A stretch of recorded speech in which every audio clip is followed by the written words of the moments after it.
Hey, welcome to Guitar Knobs, the guitars, gear, noise, and nonsense podcast, hosted today by these knobs. Tony Dudzik, Pick Guardian. Jared Brandon is on vacation. And who else? Billy Spitfire Unlimited. Billy Spitfire Unlimited and Limited. Hey, everybody, it's me, Todd Novak. Welcome to the Guitar Knobs podcast. Thank you. Welcome to our show. We are thrilled to death that you are listening to our said show, our aforementioned show. We've got a fantastic guest tonight. One of the things anybody who's been listening to this, we truly appreciate our supporters, and we've got one of our longest running supporters tonight. Oh, yes. Who are you, supporter? I am not an athletic supporter, but I am a show supporter. This is Michael Vanzandt from Troy, Illinois, just outside of St. Louis, Missouri. That is correct. A Grand Poohbah nonetheless. And yes. we're truly perhaps grateful. the grandest of Poohbahs. Oh, man, this bubbly water's killing me right now. I'm sorry. There's going to be a few more of those. So that all being said, we've been talking with Michael for a long time. We've mentioned him on the show many times. Actually, just a couple episodes ago, I'm not sure, Michael, if you recall this, but I brought up how in the middle of the Smashing Pumpkins show that you were at a couple years ago, you sent me like a live feed of the show in the middle of the show when you should be enjoying the show. And you're like, hey, I think you'd like this. I know you like this. Here you go. And I got to tell you, man, just like I brought it up on the show, it's like that meant a lot to me. Not because I necessarily got to see the show even, but, I was like, wow, what do you say to that kind of thing, So thank you. And you've been gracious in your dealings with us and have been helping the show run for the last, I guess, 5 years now. Yeah, I think it's almost that long. Yeah. And incidentally, I'm going to go see the Pumpkins and Jane's Addiction here in just a matter of about 2.5 weeks. Yes. No way. Nice. Very, very good stuff coming for them. And actually, one interesting thing about that particular show is that Troy Van Leeuwen is filling in for Dave Navarro, who's dealing with COVID complications right now. Oh, wow. And Eric Avery, who is really the creator of most of the early songs, at least from the musicality of it. He's back in the band. They had a falling out, and he's back, and I'm so excited for that.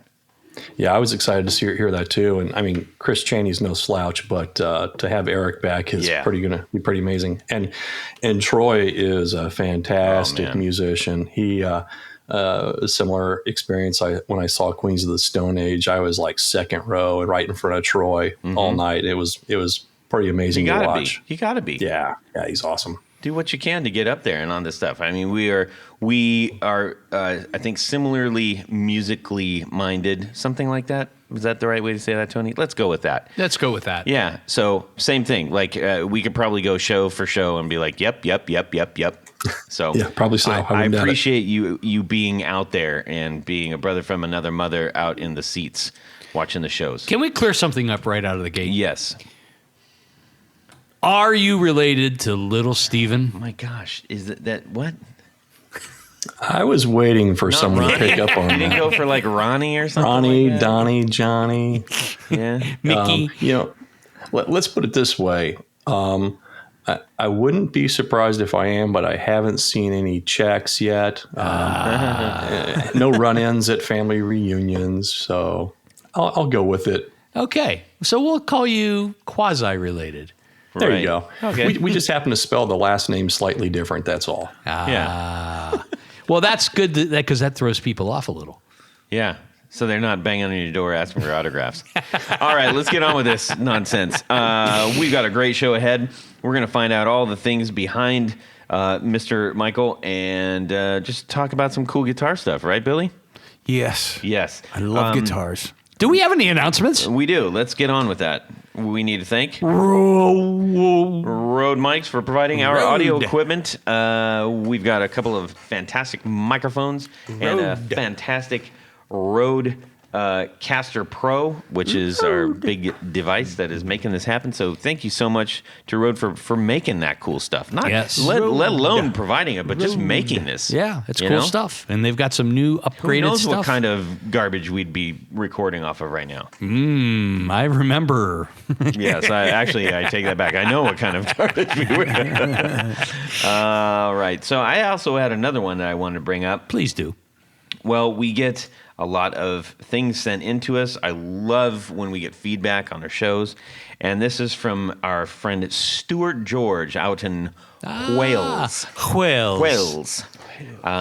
He says, "Hi, Knobs. Just listened to the podcast." This was 1 or 2 ago. He says, "There's some really good smaller British guitar brands out there." This is when Tony and I were thinking about. You were there, weren't you, Billy? Yeah, sure you were there. Yeah, it was like, why can they make really great amps but not so great guitars? Yes, exactly. Yes. And he says, worth checking out are Trent guitars, Fidelity guitars, Iveson guitars, Kithara guitars. That sounds like Welsh. Mm-hmm. And Ankota guitars. Don't know where that. Okay, so there you go. Let's Trent, Fidelity, Iveson, Kithara with a K, and Ankota, Ankota guitars. I've heard of Trent and Fidelity, but I'm not familiar with the other three. Yeah. A good time to buy from the UK, as our pound is worth about a potato. Yeah. Good to know. And good time to buy, I guess you could say, other things. Like there's some fantastic UK pedal builders out there. Oh, yes. That's one thing. We say, okay, amps, sure. Guitars, so-so. Pedals, some fantastic pedal builders out there. Oh, yes. So thank you to our friends out in the UK who've, been on the show, support our show, and are making things that we can talk about on our show. All right. So that's the announcements part.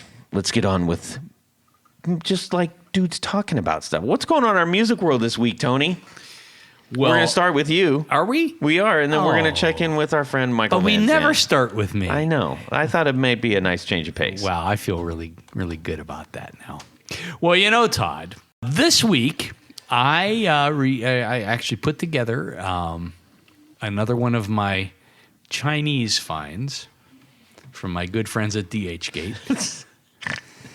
And this one, I wanted something a little bit different. I can't believe how lucky you get on that. Like, you actually get really good ones. Well, let's I'm looking be for stuff, clear. I can't find anything. Let's be clear. All right. I've got about a 50% That's true. rate That's true. because Yeah, I've seen things some dogs. get stuff sent. I mean, the ones that I've received have actually been pretty good. Right. But there's a lot of times where they give you a tracking number, it goes somewhere else, or it's never tracked, or it's wrong, or whatever. Can I also clarify just really quick, and Billy certainly, and Michael, please weigh in. But on the show, what the whole reason we had the show is to spotlight the boutique builders, the people who are making these things that aren't like Fender and Gibson and all that stuff, which make awesome things, but giving the spotlight to those who might not usually get it. In doing so, our goal is to support them. Right. Now, the things that Tony's typically getting are things that you can't buy anymore, don't exist, mostly don't exist because it's like some strange interpretation of a model. Yeah. Or there's just, like, the thing you're going to talk about is like kind of stratospherical cost-wise. It's obscure. It's obscure.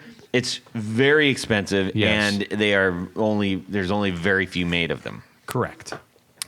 So I just want to make it clear so that we're not like, saying, hey, we support the builders, and P.S. we're going to buy all the cheap guitars. Well, thank you for that clarification, Todd. I think it's important. It is important. Because we do both. Mostly the supporting the boutique builders. But if you tend to find some pretty neat gems out there. I do find some things. So this one, And then he retrofits them with all kinds of boutique stuff. well, Yeah, that is true. That is, I mean, Boutique pickups and if you're parts and- going to get one of these, plan on replacing everything. It's true. I mean, it's just the nature of the beast. Yeah. So tell us what you got. So I this guitar is based on one of Josh Homme's earlier guitars. It was a model called a Bel Air, and it's basically a ES335, but with a really big upper horn. Right. So it's almost like a big fat semi-hollow telly, I guess you could say. It's got kind of like a Rickenbacker / sound hole. It's got a huge guard on it. And this guitar they got a lot of things right on it. I'll say that. The shape and everything like that. But they missed in a couple of places, and typically the electronics are mediocre at best. They claim that they put Grover tuning machines. Well, if these are Grover tuning machines, I've got the wood is wood. The wood is definitely wood. Everything else. The finish is definitely finish, and the binding is definitely binding. But it's pretty cool. And what my experience with these has been, with some setup and some changing out of the plastic parts and the electronics, you end up with a pretty decent guitar for not a lot of money. I really liked. I wanted to do this project because I've seen photos of this guitar. I've never played an actual real one. And I said, well, this would be kind of fun to have one and be able to just modify it as I saw fit. So this one that I brought in today for the guys to look at was it has new plastics on it. It's got some old some new old stock screen top pickups that I put some red sparkle underneath the screen, and it's a really cool guitar. So I'm pretty happy with the way things are now. A couple of things that I'm going to change out, because there is I don't like some of the graphics that they used on it and that sort of thing. So I'm going to actually paint out the headstock black, and I found a Repro V with flags, that they used on Chevy Camaros for small block Vs on the fenders. Yep. And it actually fits right in the same size as the headstock, so that's cool. going to go up there. And then I found It would have been on the side of the Camaros too, like the front quarter panel. Yeah. I believe that's where they put those. Yeah, on the side of the fender. I saw Brian Setzer with one of his Christmas shows playing something like that. That's possible. Yeah, that's possible. Yeah, but I could never figure out what model, what brand that was. But Yeah. that's the guitar. So, and then I also found, because it's technically a Bel Air guitar. I found there's a Repro. The brand is not Bel Air. No, but the model. The model of the brand is called. Yes. It's a Bel Air model, and I found there is a company that does Repro, like late ~50s Chevy inside dashboard logos and things, and this is kind of like a script Bel Air that I'm going to put on the upper, because there's nothing else up there on the upper horn, and it's just about the right size to fit right in there. Yeah. So it'll say Bel Air on it. The other thing you can do if that doesn't work out is talk to Matt, who did the 3D printing. Oh, that's right. That's so right. You can get that 3D printed at any size and have it, plated looking. Yeah. Well, this one would have been on the dashboard of a '57 Chevy, Which is Bel even Air. cooler. So anyhow, it's just it's something that I do. I can spend a couple $100 and put. And we talked about putting dashboard radio knobs. and the radio knobs and stuff. Yeah. So you can have some fun with it without feeling like, oh my gosh, I'm going to ruin like an almost, a pushing $10,000 instrument. Yep. So that's how I'm having some fun with that. That's cool. It's a fun guitar. Like I said, it looks if you're looking at photos, it looks like it's much larger than a 335. Yeah. But it actually is the same size as a 335. It just has a larger upper horn. Well, and it's flat. It's not arched. And it's not arched. Yeah, so it's a flat box. Yes. A slim flat box. So it fits in a 335 case. Absolutely. That's what that is. Yeah. So very cool. Thanks for sharing, Tony. My pleasure, Todd. Let's see. Let's find out what's going on from Michael. Well, let's see what's been going on in my music week. Actually, not a lot associated with gear, but a lot associated with music. Recently saw Pearl Jam in concert, and Mr. Mike McCready was sporting a T-shirt of one of my favorite bands, Black Rebel Motorcycle Club. So that was a nice little high point of the show. And kind of speaking back to our concert experiences there, Todd. Yeah. I did see The Cult and Black Rebel Motorcycle Club on this last tour, two of my favorite bands in one bill. So that was pretty awesome. Me too.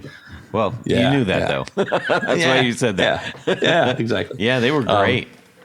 Yeah. Mr. Duffy he's one of the best.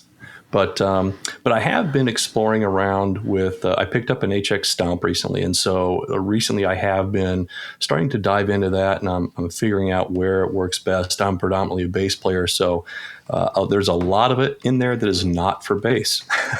But what is there isn't too bad, and I'm finding figuring out how to move those settings around to get a tone that I like. And I'm still trying to figure out if I want to use it for my cab sim or if I want to use it for effects. So that's what's been going on here recently. And you have an all white themed pedal board, right? I did the last time I played. I play occasionally once or twice a month at our local church, and one of the things that I did is I was able to put together a couple other pedals that are also white in color. So it just so happened that those were the pedals I was using for the gig that day. Oh, that's cool. But the HX was, I was fine getting a white one or a black one. I just didn't want the blue. Yeah, the blue, no bueno. The white one's super cool. Yeah. I think that is pretty neato. So that's right on. Thank you for sharing that. And let's see here. Billy. Yeah, so I've had a busy week with shows and gigs. I saw, who did I see? I saw Super Suckers. Yeah, got a cool Super Suckers shirt on. Yeah, it's got the tiger. That's my spirit animal and all that. I saw Electric Six, which is kind of like a disco club, crazy rock and roll band. Very entertaining. I saw Agent Orange. Ah, nice. I had a surf gig. I bought my own band. I got my first 410 cabinet from Agent Orange. Did you really? Yeah, it was I'm trying to think. I believe it was a Randall, but they had put like the full on like iron grate. On the front, but it was painted pink. Hot pink. Nice. Wow. Yeah, and I was like, well, that's not going to stay. Wow. You bought a cabinet that had been on the road with Agent Orange? Yeah. Whoa. Was there anything left of it? Yeah. I mean, okay. Well, yeah, that was a rowdy show. Were in there? I can't verify if it was actually around. I know the head that I had at the time. Wow. So I didn't know what I was doing back then. Yeah, it's risky. I didn't. And then I had a mathematics show. My punk band played on Monday, along with a band from Brooklyn called TVOD, Television Overdose. Nice. Very good band. Look for them. It's a really good band. Cool. Very entertaining. Making very waves. Yeah. Very cool. Then before I came over here, I was testing out Silvertone 1474 50-watt amp. Cool. It's got two 12s. Nice. It's smoking. It's got the vibrato, and it did not have the reverb circuit. Wait, did you just buy that? I'm going to, yes. Did you find that on Craigslist? No, it's not on Craigslist. I just saw Silvertone on Craigslist. I was Did you really? Huh. Yeah. No, this is from a personal friend. Yeah. Okay. It's from his collection. I you tested out mentioned a few of those things. Yeah. Yeah, I also looked at an AC30. Well, and you that also was, had a Bastard Sons of Neptune gig. Yeah. That was Saturday. Yeah. Yeah. That was fun. That was the surf gig. Yeah, we and- played a lot of new tunes too. It was really fun. That's cool. I heard you played them very loud because your drummer, who works with me, highly was not happy about that. Yeah, I asked him before the show. I called him up. I said, He said you were very should I bring sweet the about it. big boy rig, or should I bring the small club rig? He said, it's a big club. Bring the big boy rig. And so two 15-inch carbon neodymium speakers that are rated for 600 watts. Yeah. Coupled with an Eden 350 tube head. Sitting about a foot away from the sitting drummer. like right next to him. Yeah. She said all I could hear was the rumble. We played Rumble. We went to play Rumble, and all he could hear was Rumble. Yeah. Literally, we couldn't even start the song together. And he was flanked by a twin, a Fender twin. Flanked by two, Fender twins. Yeah. So it was, Ouch. yeah, by two of the loudest players in town. So yeah, it was balls out. Yeah, you've had a great couple of weeks.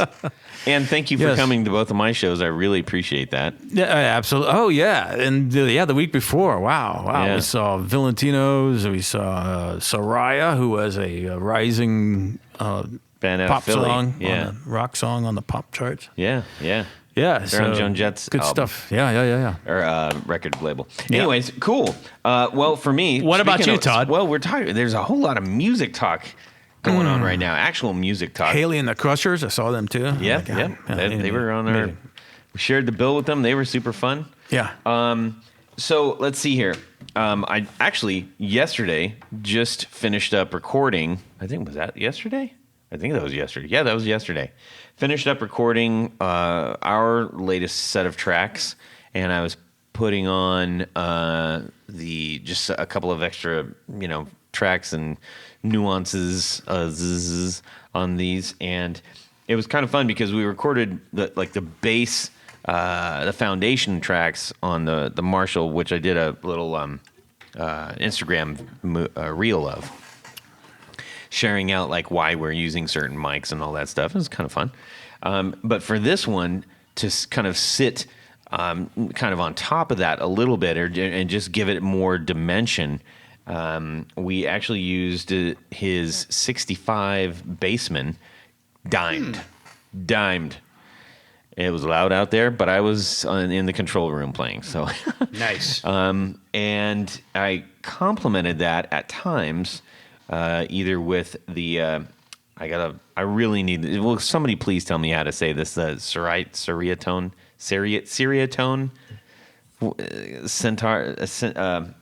Centura. It's the whatever. The fake clone? It's the clone that looks like that. Actually looks like it, but it's seriatone or seriatone. But I do this every time. I just need to figure out how to say it. So either that for just some really like bitey. It just gave us like this super like almost like glass bite, which is kind of cool sitting on top of a highly driven guitar. And then also with the Blammo Shrew, which that is a fantastic pedal. Seriously, if you are at all considering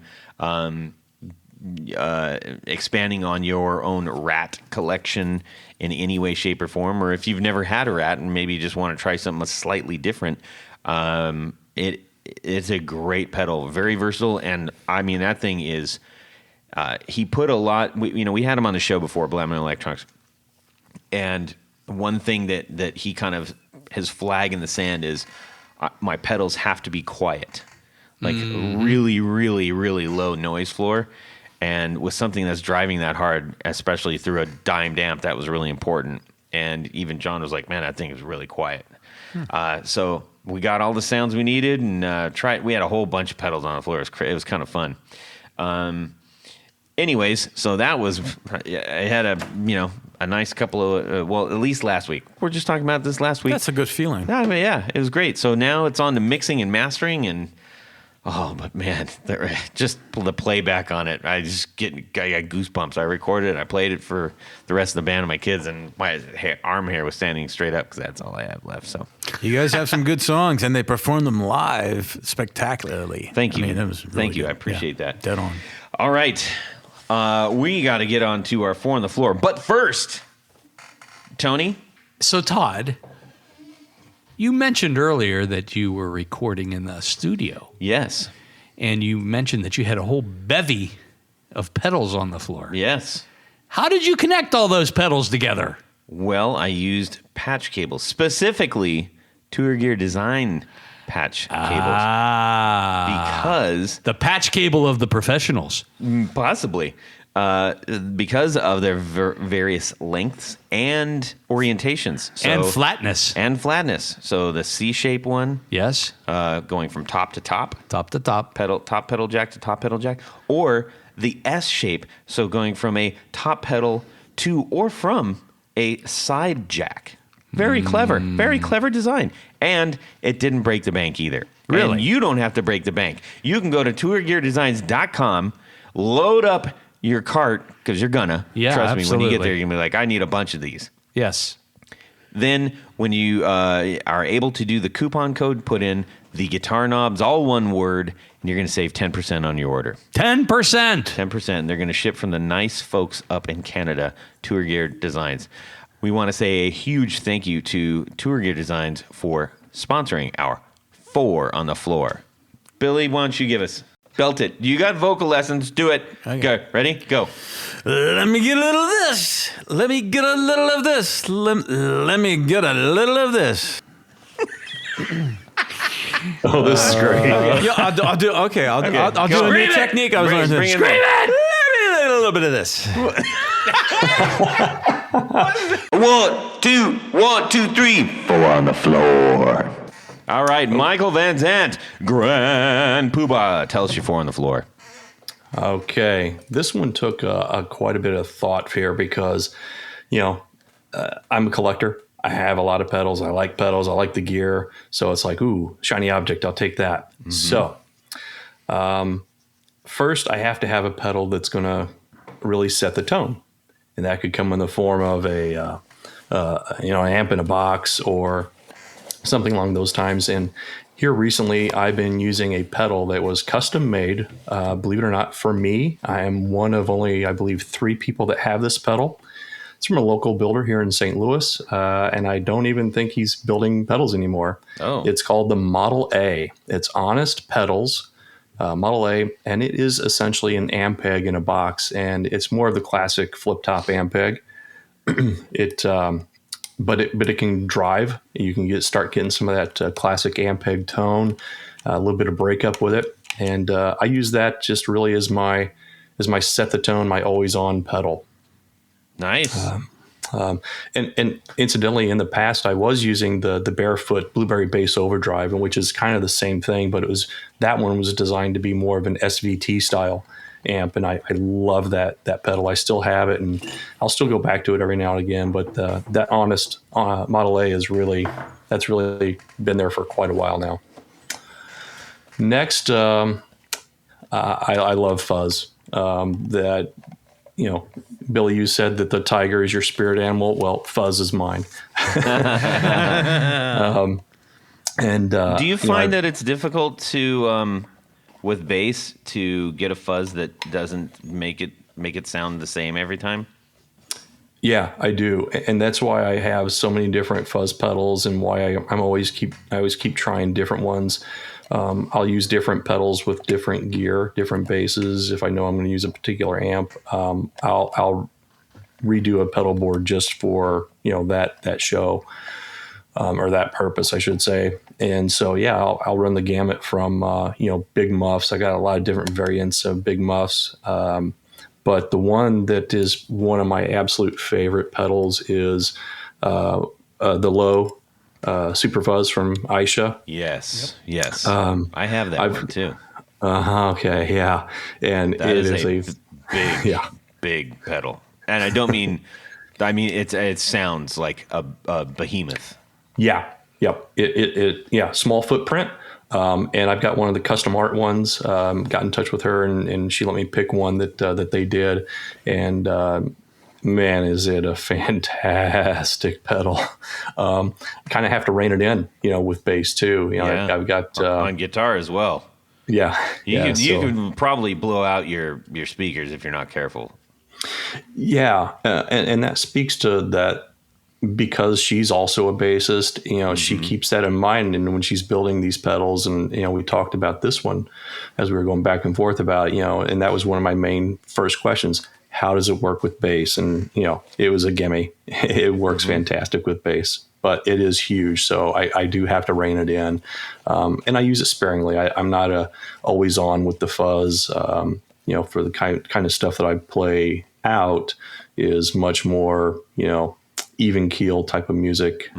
But yeah, when I'm in the basement, just exploring different tones and playing along to things, that one gets the nod a lot too. Nice. Hey, just really quick, two things that I'd like to tack onto that. Number one, Low Sounds was recently in a nasty accident, and Yep. They're on Lauren Audio. If you go to Instagram and check out Lauren Audio, LAUREN Audio, they've set up a link where you can not only help them out, but you get entered into a raffle to win some pretty freaking awesome pedals. Oh yeah. So I think doesn't John have a pedal in there? I believe so. There are a few that in there I was like, oh geez, I would love to have that. But I more importantly, want to help Aisha. Yeah. So she's a great addition to our community, and if you get a second, please go over, and any love you can share, please do.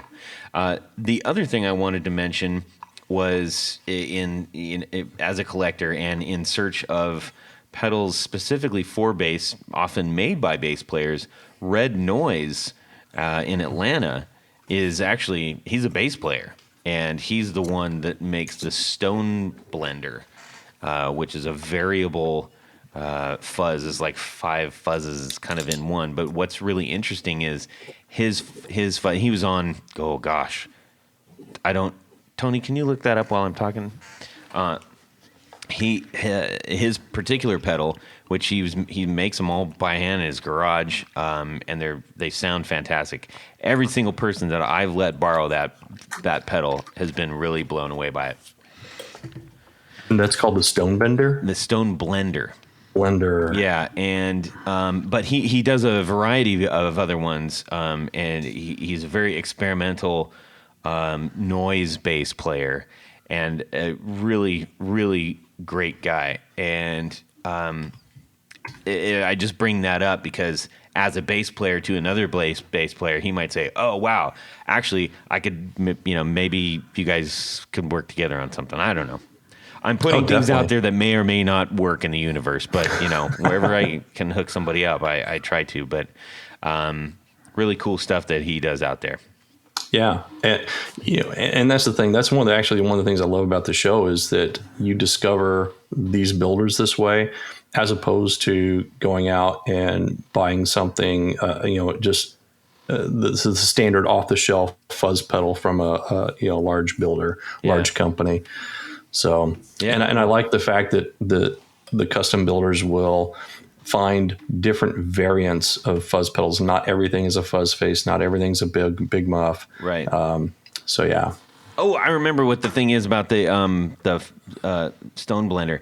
There's a knob on it. It is a declip knob, and so you can select one of 4 diode characters, as well as having volume, fuzz, and tone in this.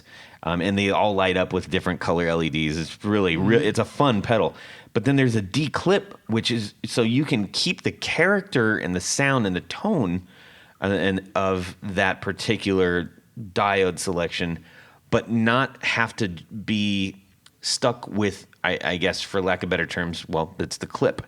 It's the clipping character. So you can adjust the clipping character, but keep that kind of tonal aspect of it, which is a really cool aspect of that, and it makes it just so versatile. Nice. Yeah, that's cool. Yeah, and you I get just to looked it support up. a builder, so everybody go out there and do that. All right. Wow. Yeah, I just looked it up when you were talking about it. That is a cool looking pedal. It really is. Yeah. And it sounds great. I mean, it's one thing if things look cool, but I mean, it is a great sounding pedal. Yeah. Anyways, please continue. Okay, so number 3 is going to be a drive pedal of some kind. Drive, dirt, nasty boost, whatever you want to call it. And my go-to for quite a while, and it has a permanent spot on my board most of the time, is the ZVEX Super Duper with the concert bass mod. Old school. I had the stand. I have a regular Super Duper. I lucked out. I found a used Guitar Center steel on a hand-painted Super Duper.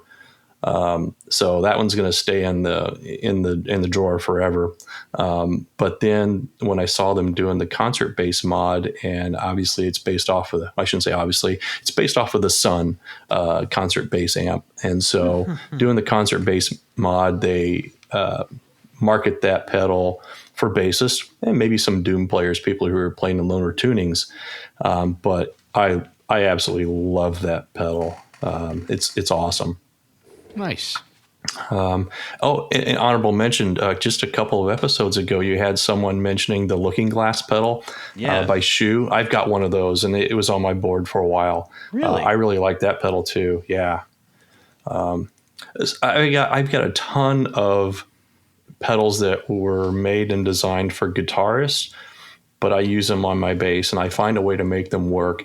And quite honestly, if they turn out to be maybe way too bright and they just, cut out all of my low end tone, then I move on and I try something else. But yeah, sometimes I find things that just work. And again, they're not always on, but maybe they turn out to be just what a particular part of a song needs.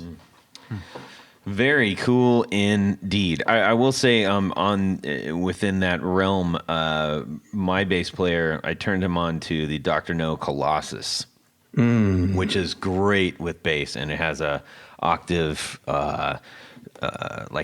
it's like an octave bleed, I think it's called, and I could be wrong, but it also has a mix, so you can dial in your clean mix versus your I guess wet or dirty into it. That's a great pedal as well for bass if people are trying to do effective and very useful and colorful sounding drives for bass.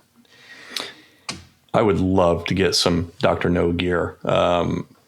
His wah pedals, the Holy Guacamole is incredible. Yeah, I would if I could sell a kidney or something and buy one of those. That'd be awesome. Yeah. Let's see here. Number 4. Number 4, it's not something I do a lot, but modulation.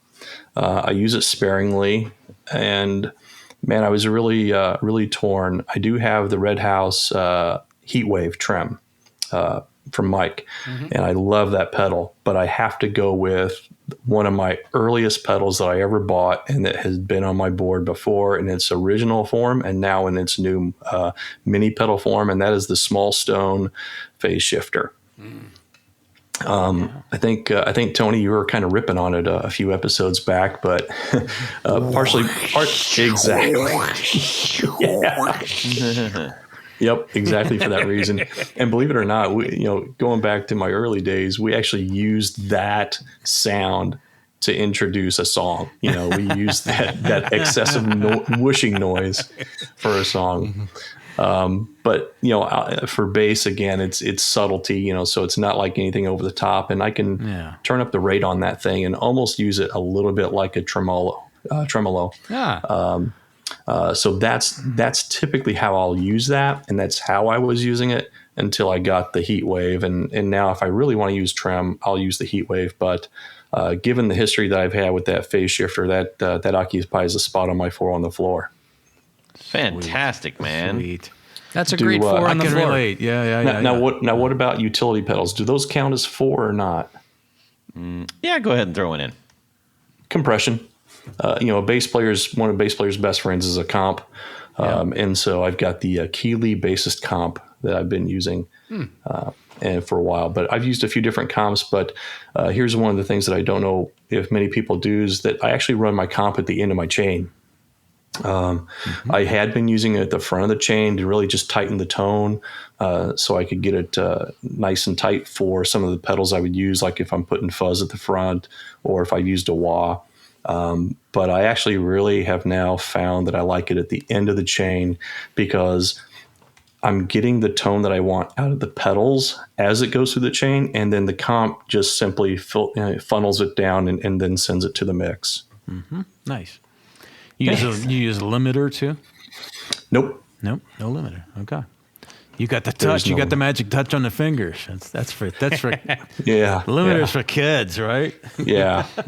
Well, quite frankly, I don't play slap or anything like that, and okay. Yeah. So interesting. Yeah, I like fair it. Fair enough. So what guitars or basses are you playing? What are you playing through all those pedals? Most of the time, most of my basses are Fenders. I'll play the P bass. I've got 2 or 3 P basses, a couple of different variants, and then a jazz bass and a Jaguar bass. Those are probably my go-tos. I have a few non-Fenders as well, but that's generally what I'm playing. It's either a jazz bass or my P bass. Now, my Jaguar bass has actually got the jazz pickups in it. It's one of the made in Japan basses from several years ago. And so instead of playing an actual jazz bass, I'll play my Jag. Mm-hmm. Yeah, that's that. And when that bass came out, I thought that was a really cool option.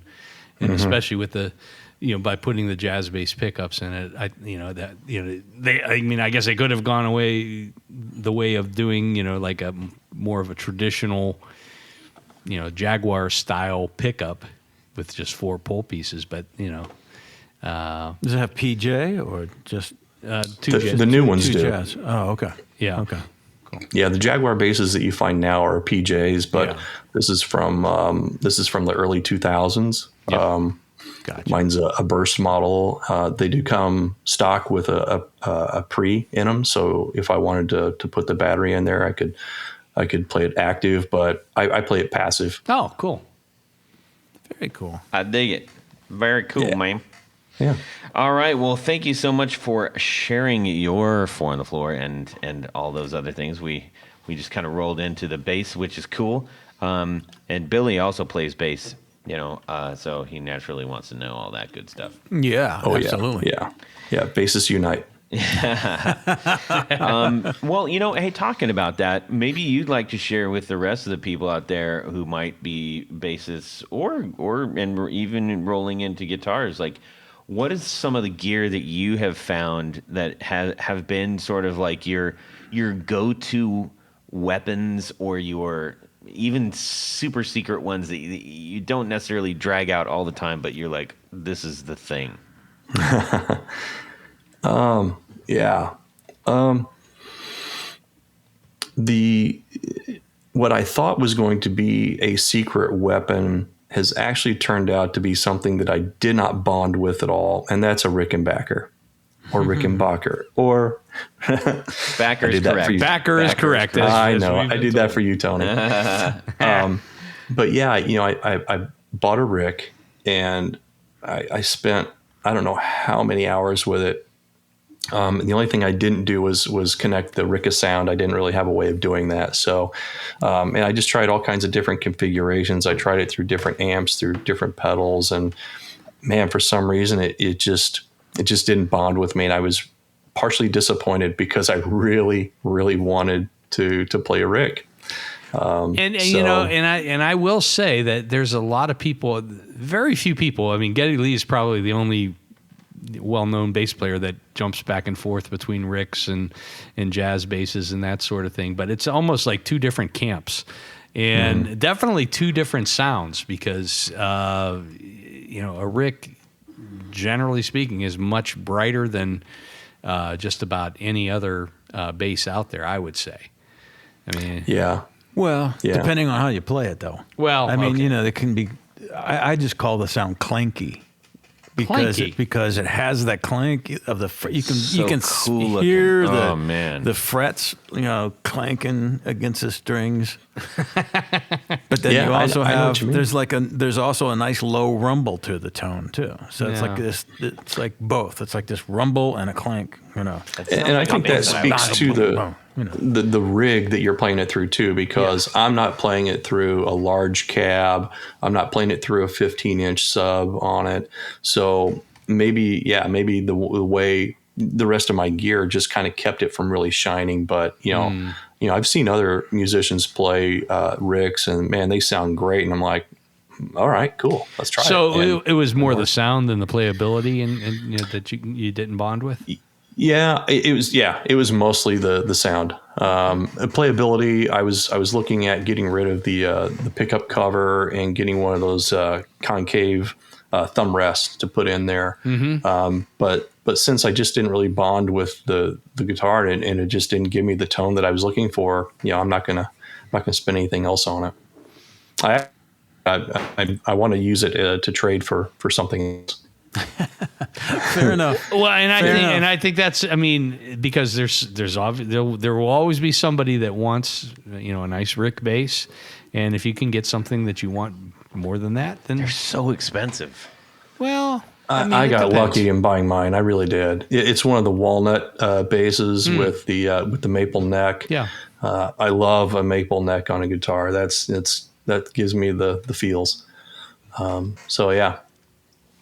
I'm not saying they shouldn't be expensive, but it's like. But by comparison, if you look at an American-made instrument, which that's fair. That's fair. Is it fair? That's fair. Thank you. Yeah. What else? Oh man. I do have. It's my workhorse of a bass.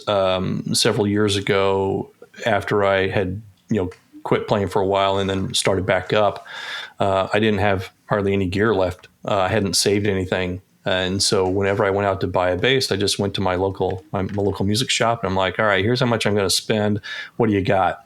And I bought this would have been also in the early 2000s, probably very early 2000s, a Dean Edge Q4. It's a Korean-made Dean. It's 24 frets. It has EMGs in it. And what I loved about it was the EMGs were super quiet. I love the versatility. I can get some awesome jazz bass tone out of this thing. I can get some thump out of this. And I suspect if I could play slap bass, it would slap amazingly. The thing about this thing is it's always in tune. I can let that bass sit for months, and I go pick it up and plug it in, and it rocks. A lot of people dump on, lower priced gear, but, I've got that Dean I'll never get rid of it. It's a fantastic little bass. I've got a couple Squires, and I love them. They're so much fun. So yeah, that one probably has a special spot for me, but probably the one that is above all is I've got it's the Precision Plus, the P-Bass Plus. You mentioned the Bel Air, Tony, earlier. Mm-hmm. This P-Bass Plus was known for the extended horn. It was called the Boner bass. Oh, yes, I remember that, yeah. Yeah. Mine's in a blue burst, has rosewood neck, and it's a PJ, and it has a series parallel switch on it. Tone control is a TBX, so you can roll off. You can do the bass cut or treble cut on it. And that bass used to belong to a friend of mine from high school and college who has since passed. And so not only is it a great sounding bass, a great playing bass, but it's got a lot of personal connection for me and my friend John, who's no longer with us. Is that like a late 80s bass? And what color? Yeah. Yep. Yeah. It's anywhere from 85 to like 89. Yep. And oddly enough, mine's in a blue burst. And I think Fender came out with what they're maybe calling like a midnight burst in some of their newer basses here lately and guitars. And it is similar to the blue burst, but it goes from black to blue. Okay. Okay. And it's not a bright blue either. It's a nice mellow blue. Very cool. Yeah. I like it. Yeah, me too. Yeah. Yeah. It's all about the bass. Yeah. baby. So, you're talking about guitars. You do play a fair amount of guitar, correct? Describe fair amount. I'm lucky if I remember 3 chords, Todd. Okay, so maybe not a fair amount. What? Do you have like sort of your special guitar? Yeah, I do. Or I actually got it from my drummer at church. It's a made in Japan 62 Tele Deluxe burst with binding, and got it from him for $250. And this guitar is fantastic. I love it. I've swapped out the pickups in it, or the bridge pickup. It's got a Seymour Duncan stacked hum in it. But I'm thinking I'm going to take that out and maybe go back to standard. But yeah, it's a great guitar, and it has a huge dent in the side of it. And to me, that just makes it all that much more special, you know? Yeah. That's cool. Yeah. Plus, if something already has a dent in it, then you're not afraid to play it. And Right. Exactly. Just, you know, Yeah. Yep. rip it out. Yeah, and that's what I do. You know, I've got a few guitar amps as well, and so I'll sit down in my music room and plug that in and just make some noise. And since I play bass predominantly, the way I play guitar is really sloppy, because if I try to finger pick, I'm trying to play it like a bass player.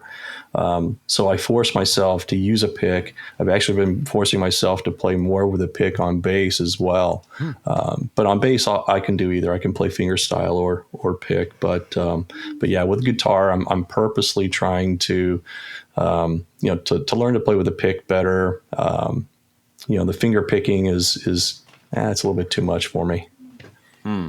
And my fretting hand is just like all over the place, because I'm used to pushing down some fat strings and hear these little tiny strings. Come on, how do you guys do that? Push them through the back of the neck. Yeah, I know, man. Gorilla grip, and that's what Chase calls me. Man, dude, you got to stop with the gorilla grip, dude. Do you fret so hard that it goes sharp? Oh yeah, yeah. I mean, but I'm playing almost entirely power chords. Pretty fast, and I have a lot of changes. I'm not like doing a typical 3-chord thing. I'm like kind of Yeah.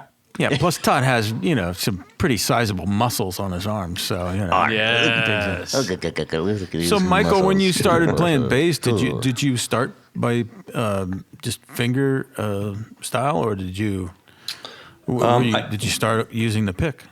I started with a pick. Yeah. Okay. When I first started, this was back in high school. I'll tell you about my very first bass. That was a Vox hollow body. It's a Vox Sidewinder 4. Yeah, I had one of those. Ooh, boy. Oh man, I loved that bass. A little neck heavy, right? Neck narrow. No, not the neck. Narrow, or the tuners. It was the headstock. Yeah, was the a brick. headstock weighs as much as the body. Yeah, exactly. Yeah, and pencil thin neck. Yeah, so it was great fun to play it. It's a terrible bass to really kind of play with, but when it's your first band and that's what it looks like, and it had a onboard electronics, it had onboard distortion, G tuner, and all this other stuff. Man, it was it was pretty wicked. But yeah, and so I didn't know any better. I didn't take any music lessons or anything like that. So I just all right, here's a pick, here's the strings, start hitting them hard, and that's what I was doing, man. Yeah. I could see that with that bass. Yeah. Oh, definitely, man. Yeah. Do you wish you had it back? Oh, absolutely. Yeah. I still constantly look for that bass, and it's out there. You can find them, but I kind of, like I alluded to, and even Tony said this a while back. It was one of those made in Italy Voxes, and so it's not the absolute best equipment out there, but I would love to have one more for the nostalgia standpoint than anything else. I don't know that I'd use it much. I've got a couple other hollow bodies that sound really good. So yeah, it'd be nice to have, but I almost kind of like the story about it better than having it. Right. And I got a picture or two. My first strap for that thing was a camera strap. I found the picture and I'm like, is that a camera strap on that thing? Wow. Yeah, it's pretty sad. And the only reason why I play bass is because my best friend had bought a guitar before me. It's like we were putting together a band. He's like, well, I bought a guitar, so why don't you play bass? And I'm like, okay. I love it. Did you play them all through the same amp too in the living room? Almost. At least we had our own amps. Okay. Yeah, but even those were, cheap and crappy. Oh yeah. So like Those are the everybody else, days. man, that's the way you do it. I try to encourage. I've got a teenage son, and I've got all this gear, and I'm like, hey, man, anytime you want to just make noise, let me know. All of this is at your disposal, and he's an athlete. He looks like a surfer, and if we lived on one of the coasts, he would be in a wetsuit and surfing probably. But here in the Midwest, he's your football, basketball, track guy, and just turned 16, so he's driving. Go to see the girl, all that stuff. And, still, if it's there, if he ever gets the urge, the gear is here for you, buddy. Nice. I can support that. All my girls play instruments, and actually only one of them is doing the bass. Actually, she plays Stinky the bass. Stinky. Yeah. Stinky. She doesn't play Stinky. She plays Stinky the bass. Yeah. See, the thing is, Stinky the bass. The more I figure, the more I reference Stinky, at some point in time, it'll be worth something. I commit it to pop lore now. Okay. It is actually a pretty nice bass to play. I should, Billy, I should bring in Stinky for you to check out. Stinky. I think you'd like Stinky. What is it? Stinky What is Stinky? Tuscadero? Is it? Stinky is, I believe it's an 82 PV Fury, but it's the OG PV logo, not the block style. Yeah. And it's a Furian script with the outline on the headstock. I know and the it's, bass. And it's white with a white pick guard. Wow. With a maple neck. Nice. And it's nice. straight as an arrow. Wow. And, I mean, but the reason it's called Stinky, for I remember just a this. brief refresh, is that at some point in time, it was probably just stuck in a basement or something, just kind of with the lid open, because it just reeked of cigarettes and beer and I'm pretty sure cat urine. Yeah. Oh, what a nice combination. Sometimes the glue in the lining would like smell like pickles. Maybe like a that's jar of it. Pickles. Maybe Yeah, that's I it. think it's the glue that it's goes a very bad. off smelling thing, but I've aired it out over the years, and it's that Mississippi pickle glue. Mississippi pickle glue. Yeah. It's like the shampoo I bought today. Yeah. It said it was infused with apple cider vinegar, and I'm like, well, that sounds like it could get kind of stinky. But anyway. So you was did it? it anyways? Maybe it's part of the paint. Maybe it's an agent that they used in the paint. Gee, your for hair those smells terrific. Well, maybe we'll use that to clean out Todd's bass guitar case. I tried a lot of different things. I tell you that. Anyways, so Michael, tell if you wouldn't mind. I know that you're a great advocate of music. You're a great advocate of the builders out there. Can you maybe just share a little bit about why you are, you're enamored with it, and why what is the draw specifically with the builders? Let's go there. Okay. All right. Fair enough. It's a connection of the creation. I haven't built a guitar pedal. I haven't put together a guitar.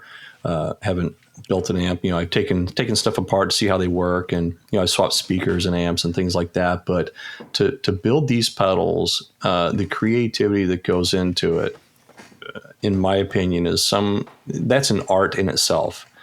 And then when you're talking about designing the aesthetics of the pedals as well, its function and its fashion. You want it to stand out and be attractive. Those are the things that I look at, and the people that are doing that, I know they're putting in their hard time, effort, and money. And most people want something for nothing, but I feel like yeah, and they're chicks for free, yeah. And I feel like I recognize that there's a lot that goes into these things, and it's worth supporting them. I wish I was in your shoes with you guys, being able to play out and gig on a regular and frequent basis. But for me, it's more of a rarity these days. And so I've kind of become more of the collector and supporting as best I can by buying their wares. So, I'll give you an example with Aisha and, and Grant and Karen at Big Ear. I think I've got one of every pedal that Grant has put out. That's awesome. Do I use them all? No. But one time I was traveling for work. I was in Nashville, and I had one of his loaf pedals, and it had crapped out on me. So I got a hold of him, and I'm like, "Hey, man, this what do you want to do here?" And he's like, "Get it to me. I'll fix it. I'll make it right." And so I shipped it ahead of time. And then knowing that I was going to be down there, I was able to actually meet him and meet up with him and talk with him. And,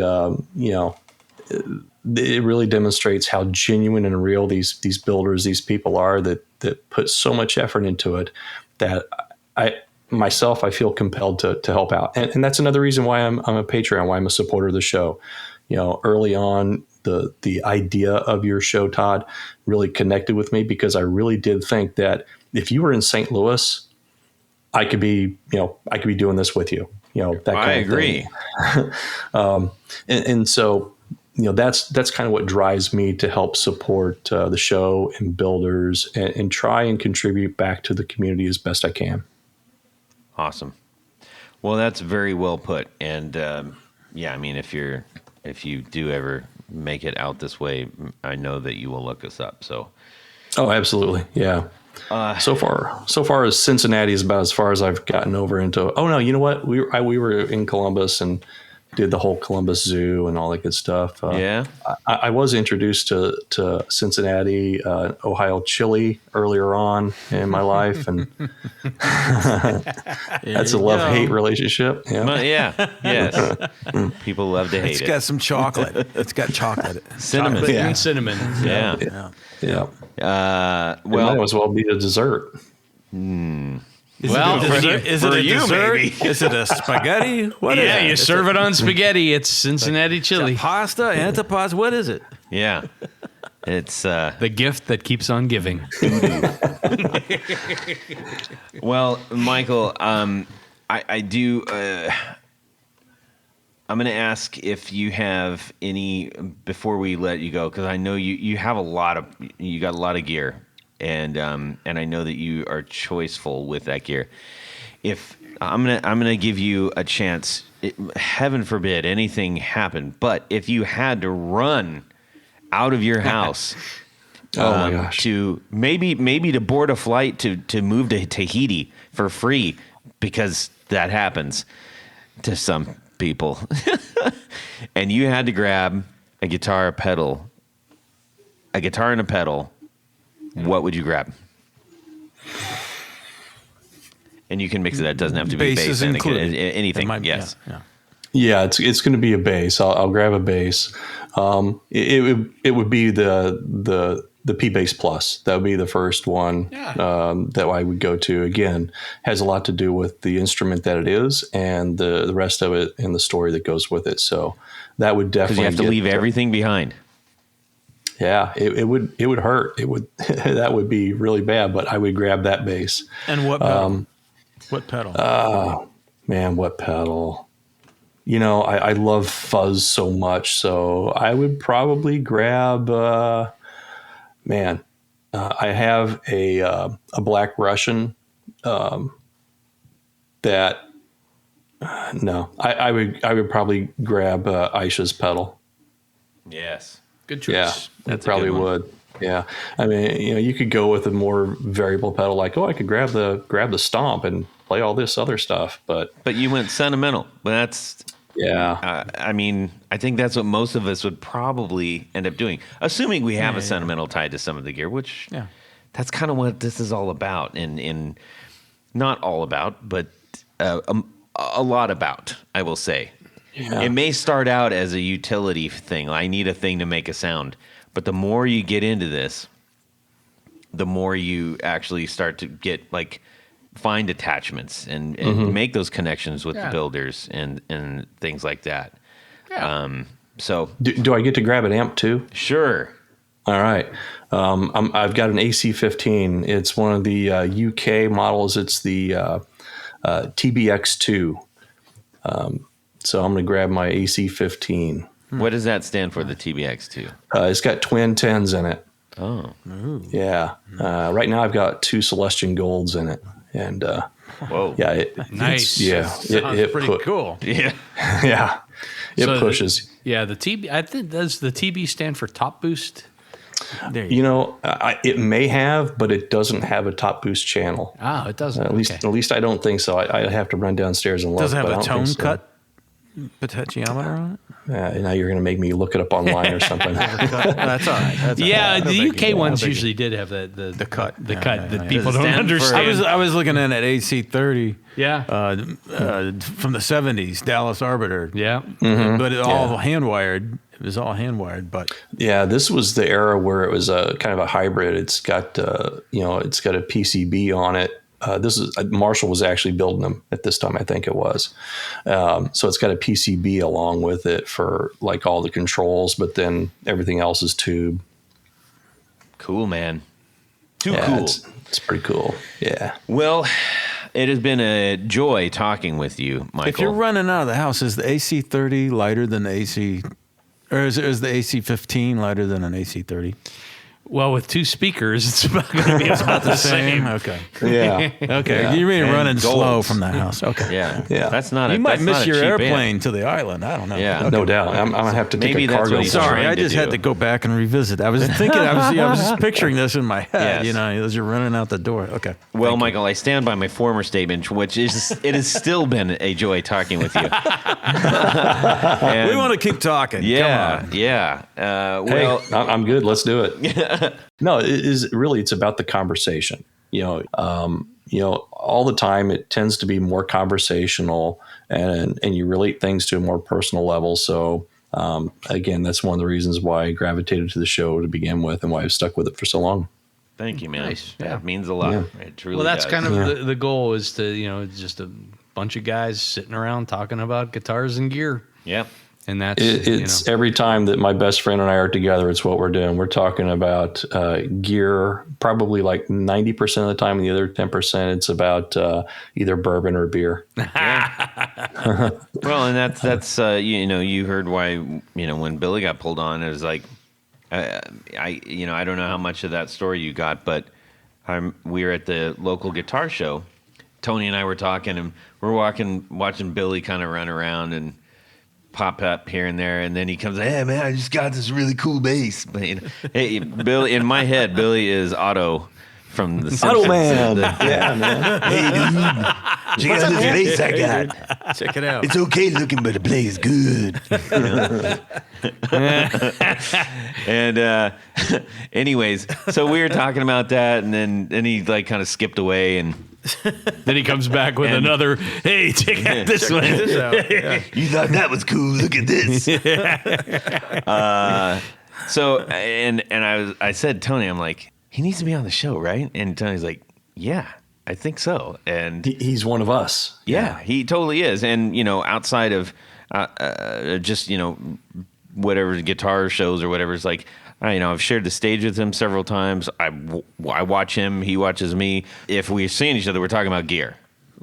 It always comes up. I'm like, well, that's what this is all about. So yeah. And so he's stuck around for, so long. So I hope, Billy, this is your channel. I hope you do stick around. Seriously, I really do.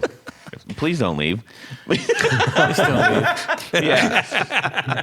This is I feel loved. I feel loved. I feel This is wanted. true. It's nice. It's nice. good. Well, Michael, we have to do a little something right now. That's right. And fire up the El Camino. I'll hop in the El Camino, and actually, we're gonna go crash at Jared's house, order a bunch of pizzas, leaving the boxes all over the floor, because he's on vacation. So we're gonna do that. And Wait a minute. Is the key under the mat? I don't. You're complicating it. You're complicating it. What's the alarm code? So this is a little something we call. Let's see. Michael, do you want to do it? Do you really want me to do that? Yeah, do it. Why not? All right. Would you rather? All right, we'll take it. Well, right, good okay, done. that's I think good. Jared would approve. Okay, so cool. please take it away, Maestro. So you're walking down the street. Hang on. Let me preface this. This is a Halloween themed Would You Rather. Okay. So you're walking down the street. That's it. They did the mash. Yes. And you're on your way to your gig. You got your guitars in hand. And along comes the Wolfman. And what does this guy do? He ravages your gear, takes your guitars, breaks them. You're done.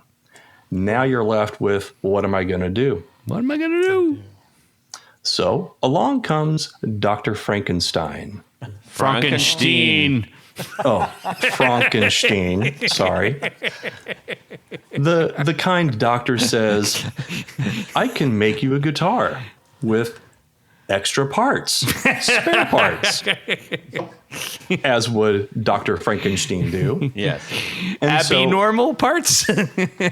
well, they might be previously used parts. Maybe people have thrown these parts away, dead and buried parts. Yes. Oh, yes. Yeah. Mm-hmm. So, he can put together a guitar for you that is pristine. It's beautiful. It has the absolute best playing neck. It has a comfortable body. It's got perfect balance. The paint on it is immaculate. But unfortunately, the pickups and the electronics, the circuitry, it's all garbage. It's the worst. Beautiful that you but stupid. yeah, it's the worst that you could think I had that ever guitar one experience. Yeah. And if there was any kind of settings on it that you would prefer to use, not available. It's stuck in the absolute worst setting. Or he can build you a guitar. So it's a Strat with a middle setting. If that is your poison, Todd, then that's what it would be. Todd's worst nightmare. Or he could build you a guitar that is just absolute horrible to look at. It has a neck that is twisted. It is it won't go, you can't get it to intonate at all. The body may or may not be falling apart. It could be made out of plastic. It could be made out of fiberboard. So it's a Sonex. Because he's Or I should say, but the electronics are absolute perfect. Yeah. The best pickups, it's got the best controls, and it's on the setting that would make it sound best. But it is terrible to play. The strings are rusted. Everything that you can imagine being wrong with a guitar, this is it, except for the pickups. So, would you rather have the Frankenstein monster of a guitar that looks bad and sounds great, or sounds great and looks bad? Or is it the other way around? You get the idea. Yeah. All right. That's a mighty imaginative one. Thank you, Dracula. Let's see, Tony. Fire bad. Yeah. What are you doing? Oh, man.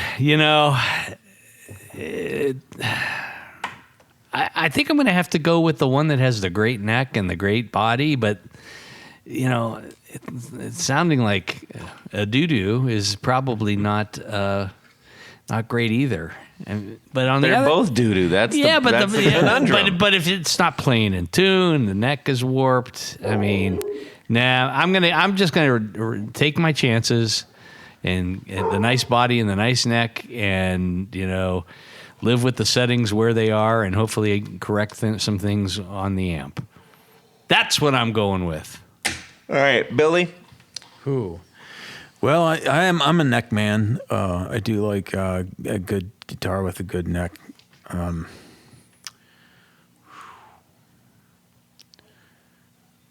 Yeah, but I've had both of these guitars in the past. So am I allowed to modify it after I get it? No. I have to just get up on stage and play it. Yep. Ooh. Look good or sound good. This is rough, man. This is rough. Okay. Well, one time I faked playing guitar. I was in a jazz. I was in the college jazz band, and then we were ripping through this chart, and the chords were just flying by, and so I'm just sitting there next to the drummer, and there's a big, huge crowd, and the audience was really into it. And the band's, just ripping along, and I just wink at the at the drummer, and I faked it. I fake strummed the whole song. It was classic, and that's fantastic. Yeah, we got done, and stood up and bowed and everything, and nobody knew the difference. I think you might have done that a few times after you had back surgery. Yeah, actually.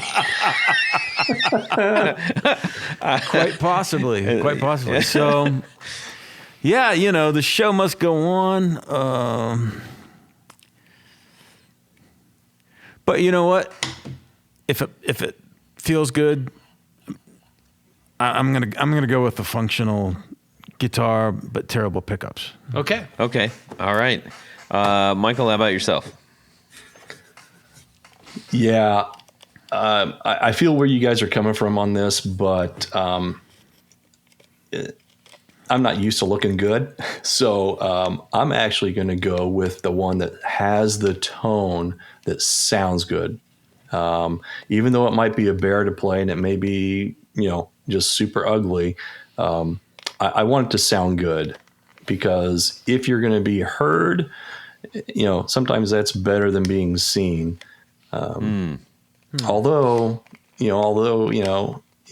looking good is so important when you're on stage in front of others. It's like, oh, that guitarist looks good.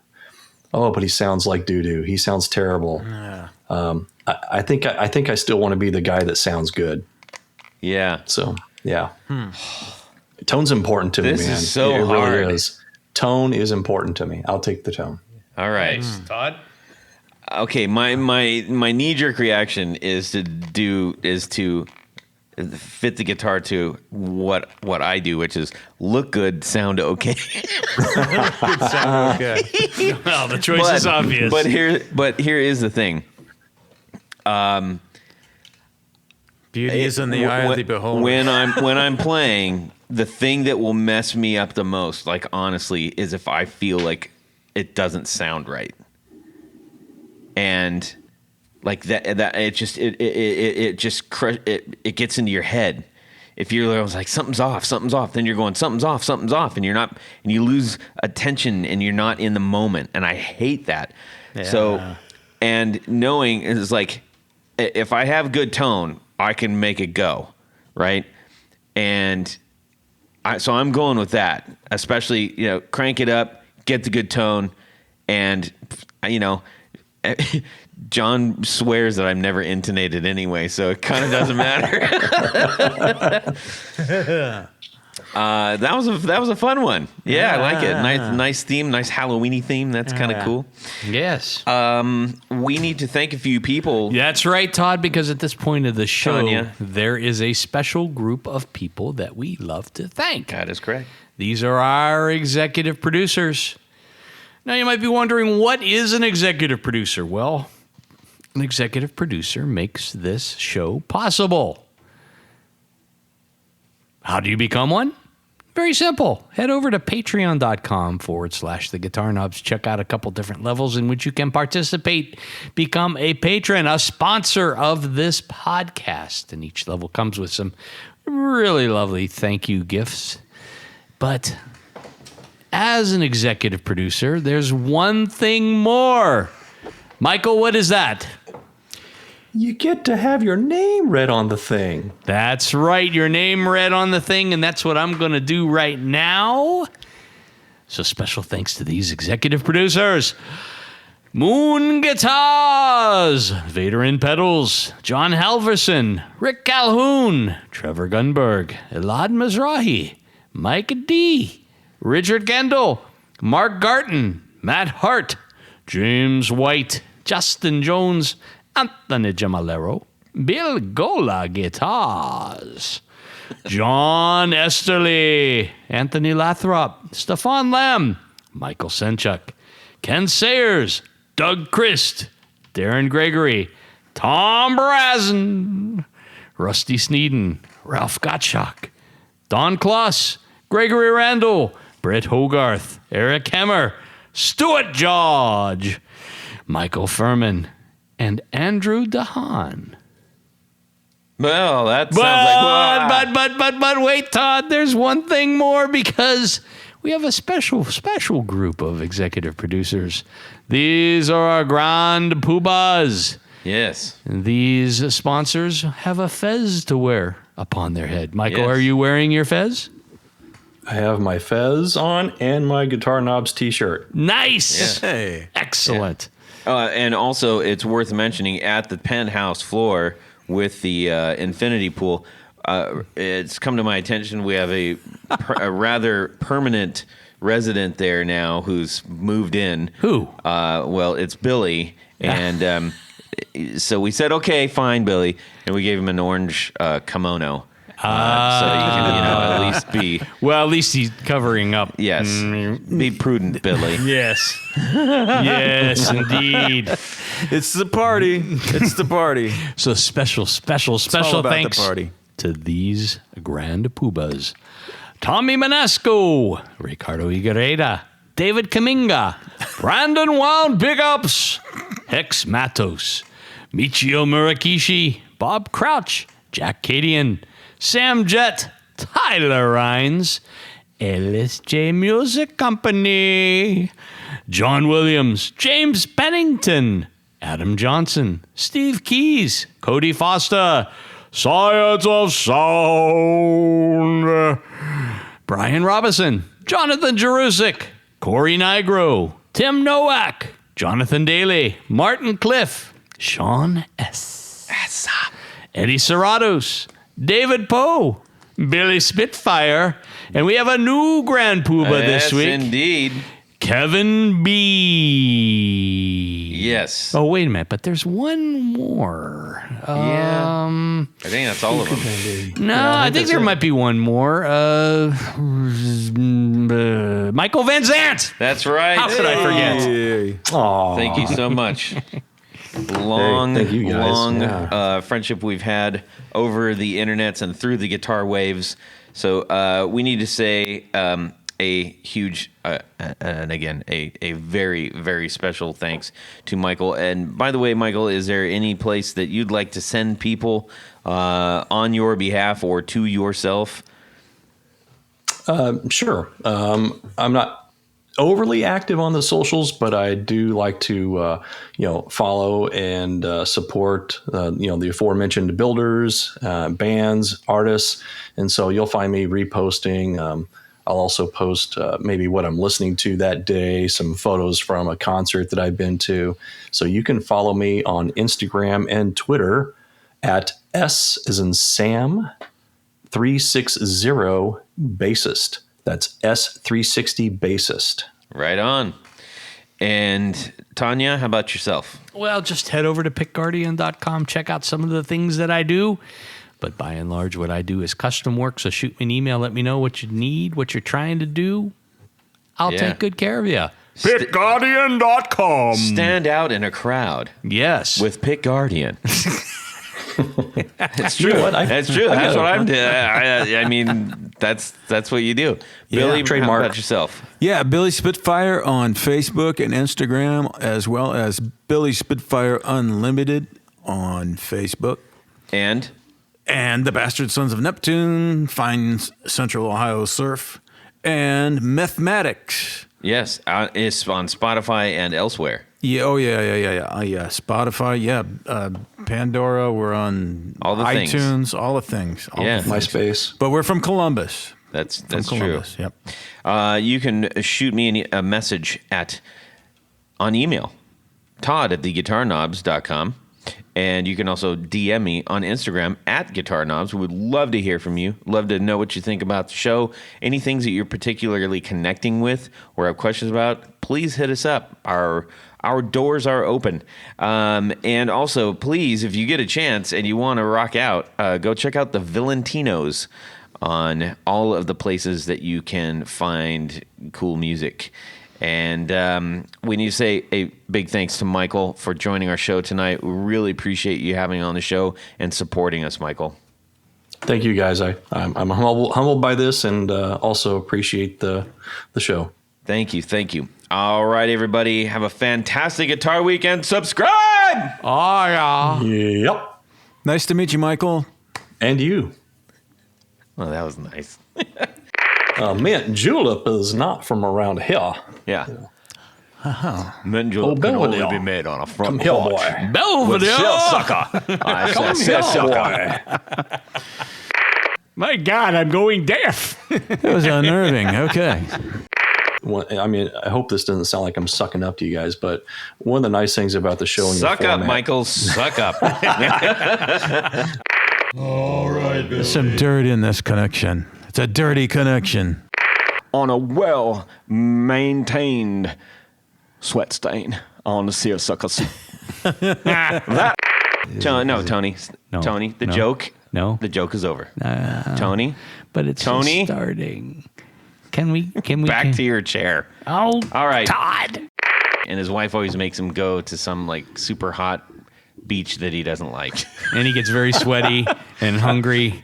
Yeah. And he's angry. He's not a beach guy? He's a pasty 6'8", 350-pound Man. guy who does not want to lay in the sun. On a Well, there was that beach. time that he got, he was laying on the beach and a bunch of people came in and said, let's push him back in. Yeah. Save him. He's dying.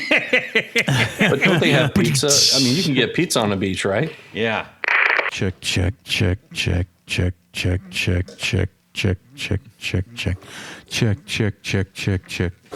You effing kidding Even me? though Columbus, Ohio is the #1 cursing city in America. No way. It can't be. Yeah. Everybody thinks they're the #1 at everything. Who says this? Yeah. Lean into Okay. it. Is that all you got? Unzip the pants. Let me get a little bit of this. Okay, we'll go with that. I don't like it. Yeah, but come on. Choicest. Was none other than Hal Holbrook. He can wear a seersucker suit, man. Yep. And oh gosh, now I just forgot his wife's name. Mrs. Holbrook. She was on that TV show. Let me get a little bit of this. Okay. A little more. Let me get a little bit of this. There we go. Yeah, so I imagine he'll probably get, he'd probably fall asleep in a chair and get his feet really sunburnt. Oh my God, my feet! I can't even walk. Check. I think I just fixed it. It's got to be online. the Columbuses and that's Ians, or however we call ourselves. Colombians. Yeah, we're not Colombians. What are we? Somebody probably went to a Buckeyes game and just listened to the crowd and said, okay. Columbos? Columbuses. What are we? We're Columbos. Columbus with an apostrophe after the S. This is Columbusites? Columbuses? Columbus sissies. Columbuses. There you go. Plural Columbus. Yeah. Yep. Columbuses. There you go. Columbusonians. I know the answer to this question, but it's going to have to take a while to get back to me. And that's when he enjoyed. Puversity. Yeah. Yeah. Something like proboscis. Should we start this podcast anytime soon? Yeah, I suppose so. And away we go. Well, that's it for these knobs. Please visit our Patreon page at patreon.com/theguitarknobs. Visit our website at theguitarknobs.com for all of our past episodes, 4 on the Floor blog, and other good stuff. You can connect with us on social too at our Facebook page and share your gear and stories on our Facebook group. Also, be sure to check out our Instagram at Guitar Knobs. Catch you next time.